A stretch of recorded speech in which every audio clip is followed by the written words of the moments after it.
happening, fellow fantasy GMs? I am JJ Wang. He is the bearded one, DJ Dub. And with our powers combined, we are the Fantasy Couriers. So welcome to the Fantasy Courier special. These are two special episodes we are putting together for July to help people get ready for draft season. A lot of people on the sites have been asking or curious about different kinds of drafts, different kinds of leagues. And I was talking with JJ Wang and said, hey, let's do an educational kind of thing. Let's teach people about fantasy football. Sometimes I'll say words and people are like, what in the world does that mean? And I was like, hey, let's have two episodes that'll be out there. They'll be floating. They can be used year to year. They're not really timed. Like, we're not going to talk about players. We're going to talk about the nuts and bolts, the how-to, the pros, the cons, and experiences we might have in those leagues. So episode 1 this week is draft types. We're going to go through 3 draft types at the end. Throughout, you'll figure out which one or two we might like more than others, and that's fine. And everybody has their own type. But before we get going, check out the Fantasy Couriers on Facebook, Instagram, anywhere you find us on podcast. This video will also be up on YouTube if you want to see our handsome mugs. But share the Fantasy Couriers, get us out. We got some exciting times coming up. I have a feeling, JJ Wang, in the next month or so, we'll have that contest again so that we can have some special guests and do the bold predictions for the year. That was fun last year. I've been thinking about them. I mean, I got a couple doozies coming up. I'm going to be a little more dangerous this year. But yeah, so this is my favorite kind of shows. I want to be like, they're not going to be very long, but well, they might, knowing us. Knowing us. But these are the kind of shows where you don't have to do a lot of research. You don't have to do any research. I mean, it's just just speaking from your knowledge. That's my fat. I'm not a preparation guy, as you know. But these are my favorite. I could just sit here and talk and not have to worry about anything. In a couple of years, you'll be a preparation H kind of guy. But now we're just going to go through with our episode 1, different types of draft. We're going to focus on 3 types of draft. There's probably something else that we're totally missing, but we're going to focus on the snake draft, the auction draft, and the proxy auction draft. I'm skipping the linear draft because the linear draft means you just go in order and then you start 1 through 12, 1 through 12, 1 through 12 each round, and that usually only happens during a dynasty rookie draft. It's not a big focus, so we're looking at like big focus, big drafts, not short drafts. So the first kind of draft we have is a snake draft. Snake draft means that you have an order to your league. Some people pull names out of a hat. Some people, it's based upon the way the league ended the year before. You can decide as a league how you want to go, but you go 1 through 12, and then you turn back. Whoever had the last pick has 2.1 all the way to 2.12, and it just sort of snakes back and forth. New wave thing with that is to do a 3rd round reversal, which is, we'll talk about that in a moment. But there are 2 types of snake draft. You could do a regular draft. You get together with some buddies. You just pick some players and you go till you're done. Or you do a slow draft, which has become more popular recently due to people being in leagues all around the country, all around the world. You set a clock. It could be anywhere from 2 to 8 to unlimited time, and somebody picks and you move on. So what do you think what do you like about snake drafts? What are the pros? I mean, they're easy. It doesn't take, it's any person can jump in and do it. Doesn't take a lot of talent. I mean, all you're doing is picking one person every 30 minutes. That's what it feels like sometimes. But and they're, and like I said, they're just easier for everybody. Like the new person coming in, they're like, hey, what do I got to do? Like, you got the such and such pick. Whenever your pick pops up, boom, it's yours, and that's the best part about it. I mean, everybody knows it. I mean, like if you ask anybody, but hey, what kind of draft do you do? I mean, it's always snake most of the time. I mean, auctions becoming a little more popular, but probably like 80-90%. Yeah, I mean, it's if not more. It'll always be there. I prefer a regular snake draft. I've never really been part of a slow snake draft, unless it's like a rookie league. I can understand like a slow like rookie league draft because I mean it's only 3 rounds. You can get it done in a weekend. But I feel like a slow draft in a snake league. Oh my God! You feel like you need 3 months to take care of that thing. I do it. Usually the slow drafts come up more in like best ball. I'm doing some slow draft best balls just because it's all around the world, and I haven't done a slow draft in like a home league, but I agree with you there. Slow snake drafts really they're the best for the home league. If it's just mom and pop and uncles, cousins, buddies getting together just to do something, you get together, you can do it. You can do it online has sort of made it better and ruined it all at the same time. Because some of Yeah, I my mean, favorite.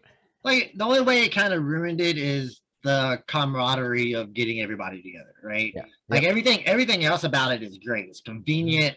You know, you only got a certain amount of times because sometimes you be in a snake league and you got that one guy that takes like 3 minutes or 4 minutes longer than everybody when he's literally had 15 minutes to prepare for this moment.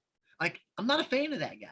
That And that guy, leads into part two, the cons. That guy, I was doing a draft, and sometimes when you do it, some people do an unlimited slow draft clock. oh my God. Some guys will fall asleep. Some guys won't pay attention, or you're on different schedules, and it just gets frustrating for us hardcore nerds. Some guys like they're legitimately at work, so I got to be patient with those guys. But I don't have the patience. I'm like, man, these long drafts take forever, and it's just like, oh, Yeah, if you're doing a slow draft, you need a dedicated set of people that, aren't going to make you or just as excited about drafting as, say you are, right? So every opportunity, they get, you'll be, all right, I'm gonna, it might have, let's say 4 hours, you gotta work. You can't always look at your phone when you're working. So, boom, you open up at lunchtime instead of after work, those mm. kind of people, because I mean, it doesn't take 8 hours to make a pick unless you just want to be that guy. I mean, I feel like sometimes sooner than 8 hours, you could probably get to your phone and make a pick, but you just I feel like they want to Almost. be that guy. That's the problem. Like they want to be that guy. I mean, Yep. it's So, frustrating. lesson of the wise: don't be that guy. I think the only other con for us is that it gets boring sometimes with a Yeah. snake draft. And honestly, if you don't know better, it doesn't become as boring. But if say you have the 1.2, you've got to wait all the way through the 1.10 to 12 and all the way back down to the 2.11. That's a long time just to sit around and scratch your nose. Like I like the turn picks because then I don't have to anybody snaking both my picks.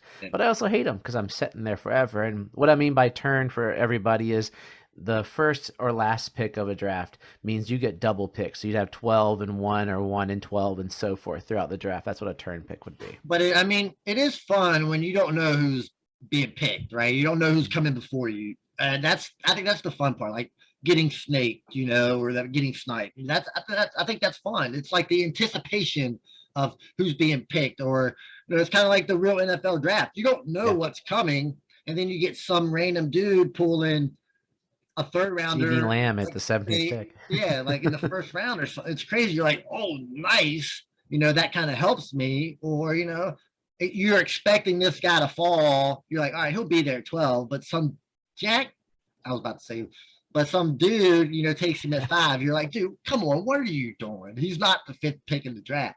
But if But you it helps really, us. but if you really like somebody, you've got to take them early in drafts because if Yes. not, you're probably not going to get. You got to reach in snake drafts. That's the thing. If you Mhm. want your guys, you got to reach for them because there's 20 picks in between you. I was about to say same thing. Probably not going to be there when they come back around. You got to look basically when it's your turn. Look how many picks between your turn and your next turn, and look at those guys. You're a tier guy. I'm a in between tier and rankings guy, which we'll do later on. But look at those guys. If number 17 is the guy you really want, and it's going to be 20 picks to you pick, take number 17. That is last note here before we jump into the next type, our personal favorite type. Unless your league, if you want to make snake drafts more interesting, you need a more hardcore league, but allow draft pick trading during the trade. So I've done some drafts recently where I'll take a pick, I trade up, we were just posturing different positions. So if there's like 4 guys I want, I move 4 spots back, and that guy comes up, and I get some pieces later on.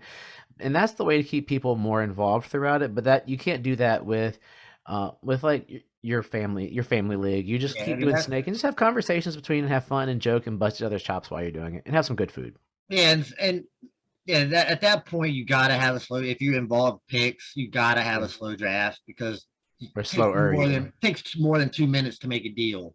Or Yeah. you could be 2 hours in. You're like, this guy's taking a really long time. I wonder if I can sneak in there, maybe bump up a couple of notches because my guy's still there. That's the good thing about the slow draft. Like I said, you need Mhm. dedicated people. Without that guy in the draft, I know it's impossible because That guy's you, everywhere. you interview, like you're going to interview 11 people and they'll be like, yeah, I'm not that guy. No way. I hate that guy. That guy's terrible. But one of them's going to be that guy. Yep.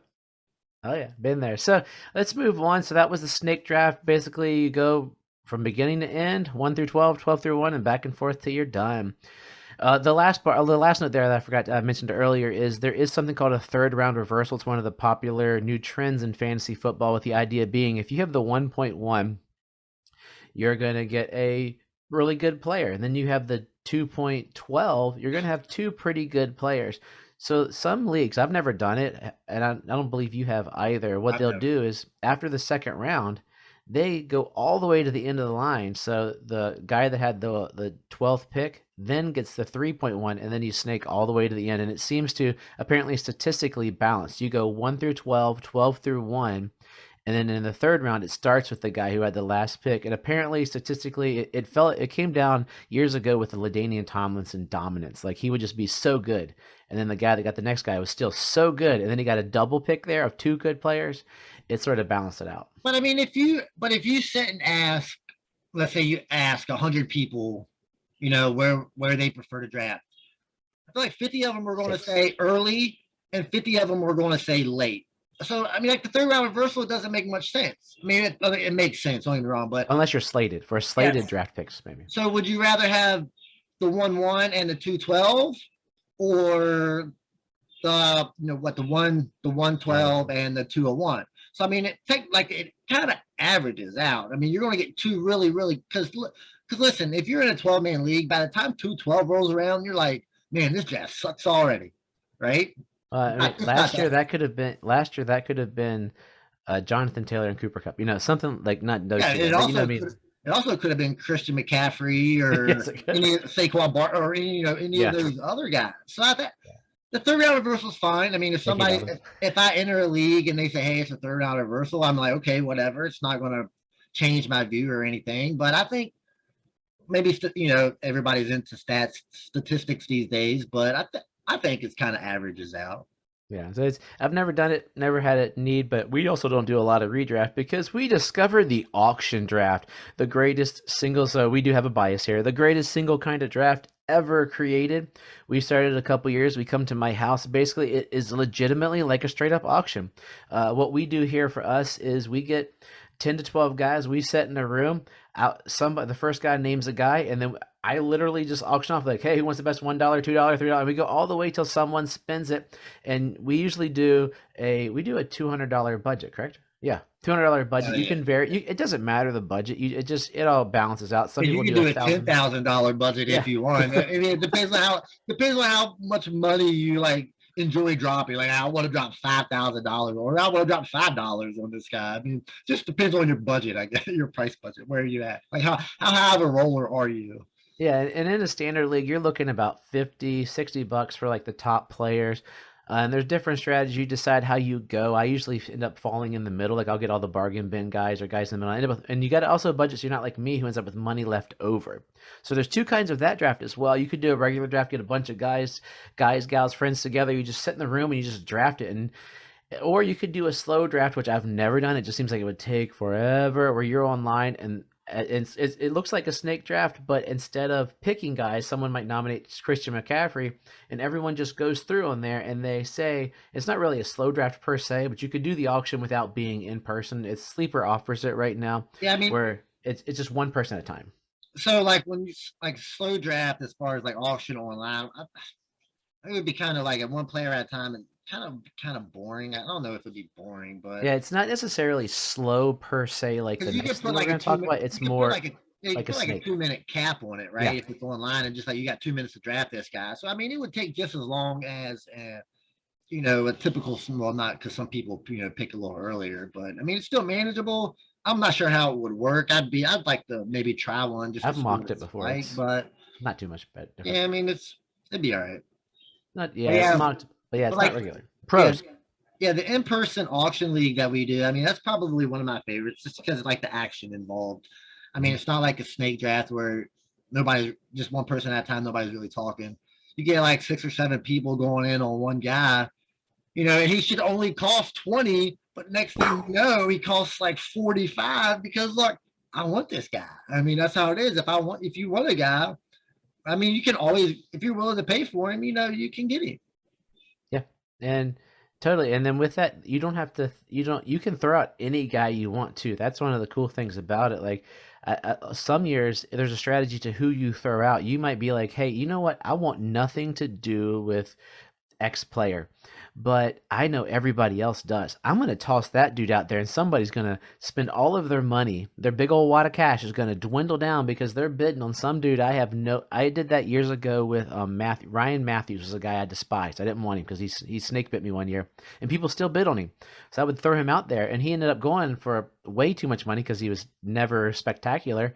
But then, boom, that person had less money that I had to compete with later. So there's a strategy of Yeah, getting I who mean, you want, not who you want, and watching. yeah, but but then the other guys doing the same thing to you. Like, say I know you like whoever you like. I'm like, all right, so I know Adam likes this guy. I'm gonna throw him out there. I'm gonna see how high he's willing to go. Maybe he'll spend a couple more dollars because when everybody's only got 20, let's say $20 at the end, that $3 or $4 that you bump Uh-huh. up each person. That's the great thing about an auction. You bump up a dollar here, a dollar there. That eliminates $6 or $7, for those $20 guys. And now you're able to get like a kind of a late steal out of it because you was Been able there. to, stick a couple dollars from this guy.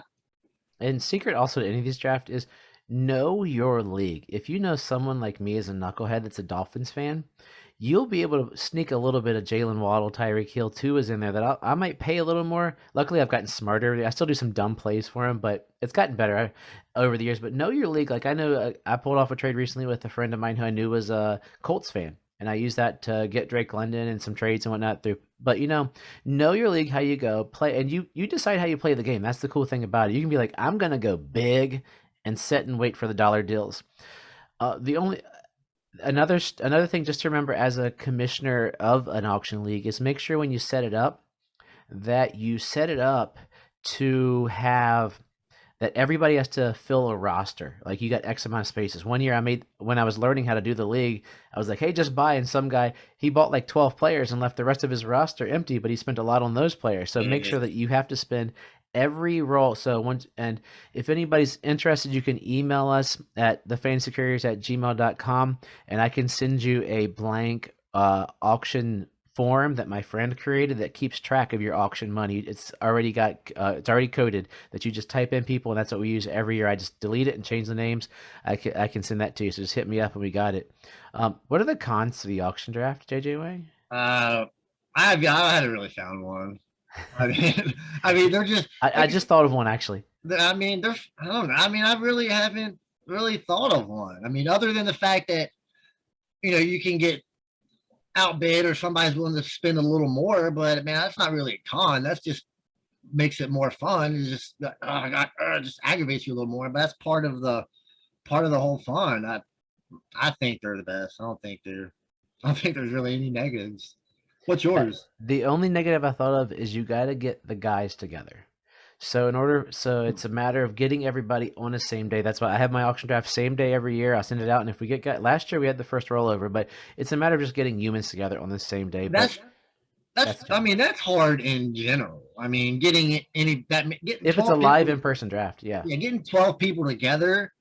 I mean, in general, is really hard these days. I mean, you got to sit there for weeks. Well, this date can't work for one guy, but this date can't work for another guy. And then eventually, you're like, you know what, screw it. We'll just do it online, and it works for everybody. And then you never have contact with people. Yeah. So yeah, it's one of our greatest days of the year. We have a blast doing it. We cook out, we hang out, we chill. I And mean, it's literally the only place that I am actually social. involved in conversation. Like usually I got to get together. I'm over, by myself. Every now and then I'll talk to somebody, but I'm kind of just like randomly like kind of awkward in person. But when it comes to fantasy and auction, I just feel like I'm more confident in myself because I don't say I know what I'm talking about, but I enjoy it. It's just so much fun. Yeah. And the last kind of sort of spawned from the auction draft. It's called a proxy auction. I say that and people go, "What are you talking about?" I discovered it a few years ago.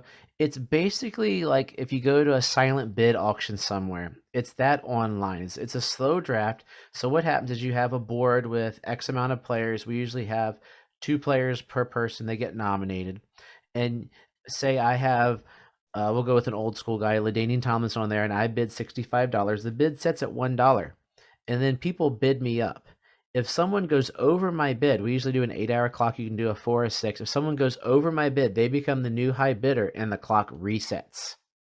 And it's the best way to auction if you can't get together, and it requires the involvement of all the league because you got 24 guys on there. You got to decide how you're going to spend your money. If you've listened to the Couriers, you've heard us talk about our rookie auction draft that we were doing earlier, that we do every year throughout the time.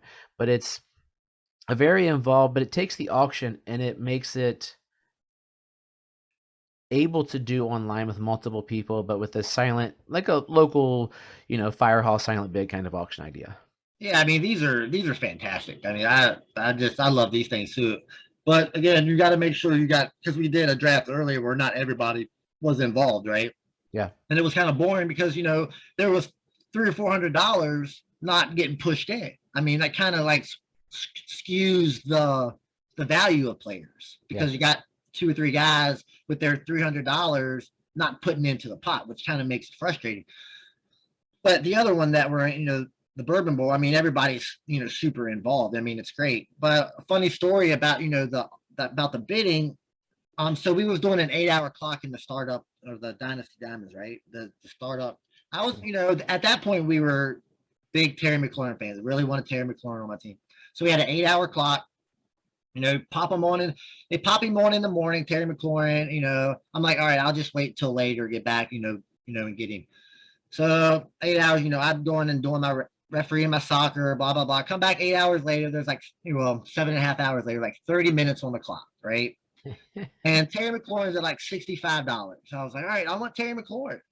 I'm going 60, 66. Then I go 75, and Terry McLaurin's price is just going up and up and up. And by the time in that 30 minutes, he goes from being a steal at $65, and I make this person pay $120. So that guy lost $60 just from me like bidding him up. I don't know how much he had on him. I probably could have gone a little farther, but that's one of the main strategies in these auctions is bidding these guys up, not just letting them get steals at like 65. But like this past rookie draft, I did a terrible job at that. I kind of ruined, but I mean, you got to be able to sacrifice. What if I get stuck with this guy? Am I going to be happy with him? That's the thing. Yeah. If I bid him up, you got to make sure you got to do it with people that you're happy with. If not, you're going to be aggravated with yourself. Yeah, and the downfalls is it's just part of the game. That's the downfall is you might get snaked with 2 minutes left. I had that happen in a couple of rookie drafts. It's so frustrating. It's like 8 years later. 2 minutes? Are you kidding? There's literally a minute and a half. How did you not know you were taking? You didn't take anybody. And it's so frustrating. You know why it happens all the time? Because in every league there is always that guy. It doesn't matter. There is always a guy that does that every time. And usually it's like, especially like if you're doing like dynasty leagues, you can tell by, the first startup who that guy's going to be. And it just continues to transcend into all the rookie drafts. He's just that guy. I mean, you sit there for 8 hours, like, oh, this is mine. And then you go back a minute later and then he's back down on the bottom of the clock for another 8 hours. You're like, you got to be kidding me. But then sometimes there is that strategy, like the one you had to use the other year with Fields and Lance, where you have to wait because of what you have bid. So sometimes it's strategy. Sometimes it's like, come on, dude. Like when I got snaked on Olave, and I was like, dude, you have all the money. You don't have your money vested other way. And it was literally 2 minutes. I was like, I'm going to get Chris Olave. Anyway. Haven't we all done it? Oh, yeah. But I mean, we might not do it as often as some people do it. But I mean, sometimes you've got to. I mean, sometimes it's part of the game. You've got to do it. Yeah, yeah. And as I said with your trade, you got to let people play out that's in front to go off the board, and you just got to keep letting them just to tie up people's money. That's what you got to do. Yeah, and that's That's the great thing. Like it's a fun kind of auction. I think it was a game changer to leagues around the country. And back to that note, I forgot what I was gonna say. I have a friend in Alaska, so he's always 4 hours behind us. So he always ends up snaking us because he's awake when we're asleep when we're awake, and times are off. Or I'm in a league now where there's a lot of guys that work nights, so they're off kilter too. So they're a bit, stuff just gets wonky. But I think that was a game changer for leagues around the country as well, kind of like the slow snake draft was, and we're both in 2 of these, and the groups seem fairly involved. Some guys might be a little less involved on the off season, but once it comes time to the auction, everybody seemed to be pretty involved. Even in that league where we thought most people were not going to be as involved, only one guy went camping for the weekend. But it is what it is. It is what it is. Like you said, you're not going every dynasty league you're going to be in. Not you can't. It's hard to just get 12 people that are me and you, right? It's just it's hard. I mean, one out of every 7 or 8, 10 dynasty leagues are going to be like that. A lot of them, like people just don't follow fantasy in the all season because there's not. I'm not going to say there's not a need to. Because they have a life. Is that what you're saying? That we don't have a life? Yeah, I mean, I've got my life is fantasy pretty much. So that was 3 different draft. That was 3 different types of drafts you can do. Next week we're going to talk about different types of leagues. So, JJ Wang, any wisdom here about draft types or no, just try all of them. I mean, that's the best thing to do. I mean, like get it. I mean, if you just get in one proxy auction league, just get in one regular auction league. That's just because if you're in 10 leagues and it's just a snake draft every league, it's kind of boring. I don't want to say it's boring, but I mean, it gets monotonous. Yeah, I mean, you're doing 10 snake drafts a year. I mean, boo. I mean, throw in an auction league because I mean, they're just fun. It's more entertaining. A lot more people are just involved. You have people yelling at each other, people getting mad at each other. I mean, it's fantastic. And as always, well, trust the process or trust yourself and trust the process.